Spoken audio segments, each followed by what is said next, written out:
Imagine crashing into the ocean with your worst enemy, and he's the only other person alive. This is not a team-building retreat.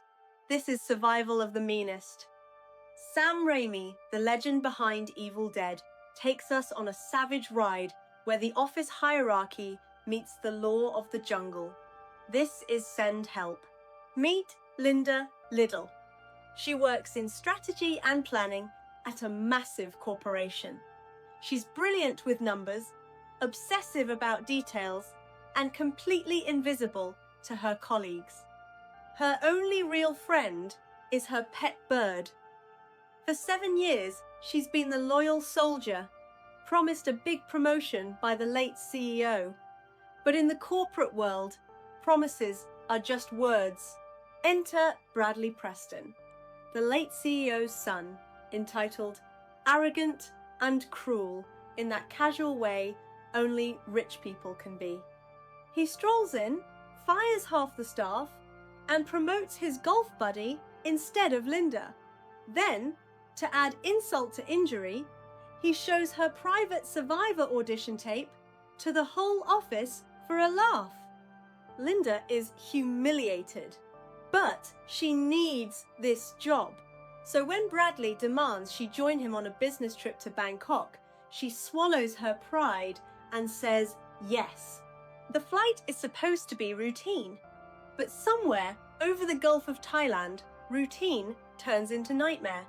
The plane goes down, metal screams, bodies are thrown like rag dolls. When Linda wakes up, she's on a beach, half drowned, alone, or so she thinks.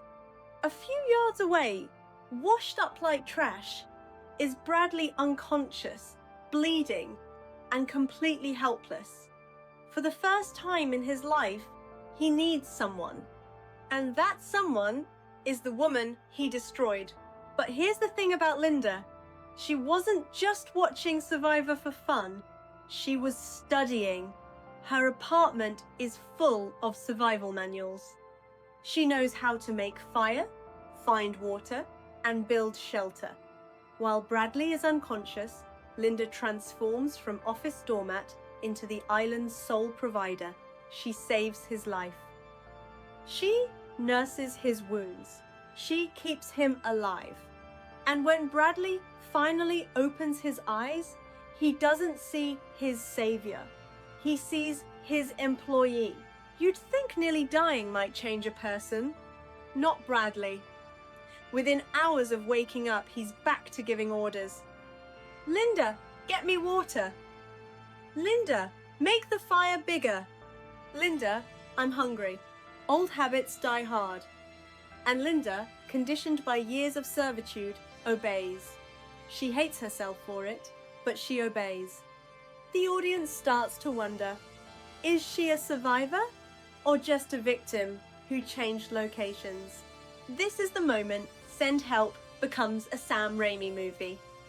A wild boar attack that is equal parts terrifying and darkly comedic. Linda, pushed to the absolute limit, fights back with a ferocity no one, not even herself, knew she possessed. When it's over, she's covered in blood. And for just a moment, Bradley sees her differently. He's not just annoyed anymore. He's a little bit scared. The balance has shifted. Linda knows how to survive. Bradley knows how to manipulate. On this island, those are the only two skills that matter, and neither of them is willing to be the follower. What follows is a silent war, a psychological chess game where every glance is a threat and every gesture is a negotiation. Who is the boss now? Bradley's first attempt to escape. He's built a pathetic raft, stolen their supplies, and plans to leave Linda to die.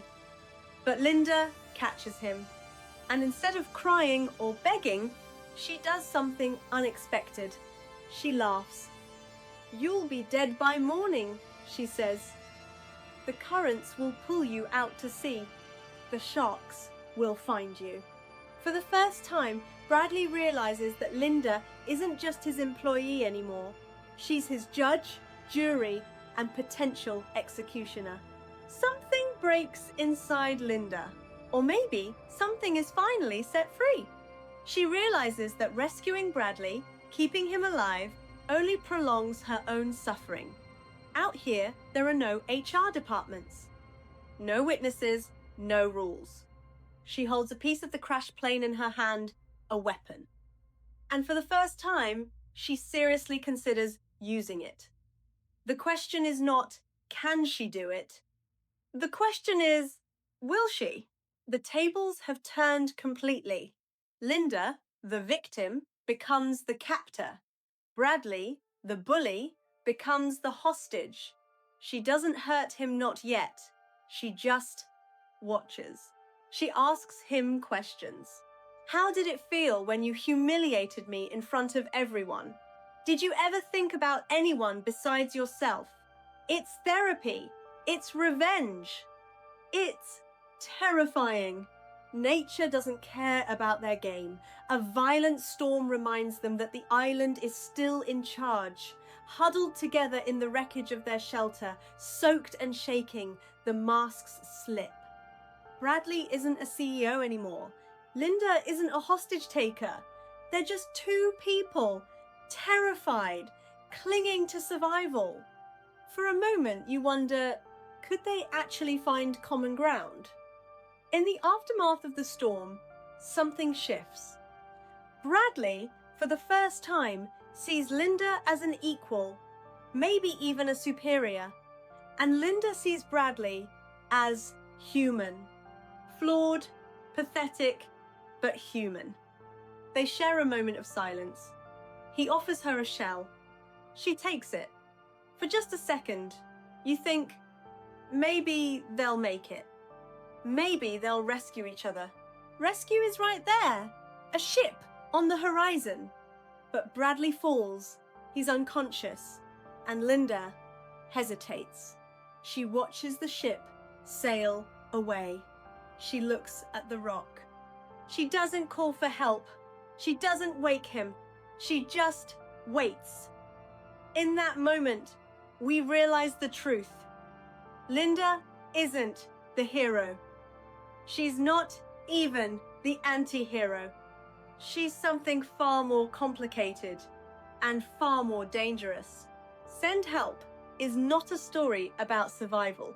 It's a story about power, about what happens when the rules disappear and our true selves emerge.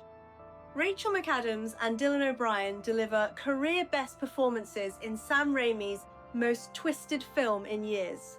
It's brutal, it's funny, it will make you uncomfortable, and you won't be able to look away. Have you seen it yet? Drop your thoughts in the comments. Who was really the villain? Subscribe to Unique Visual for more deep dives into the year's best cinema. I'll see you on the island.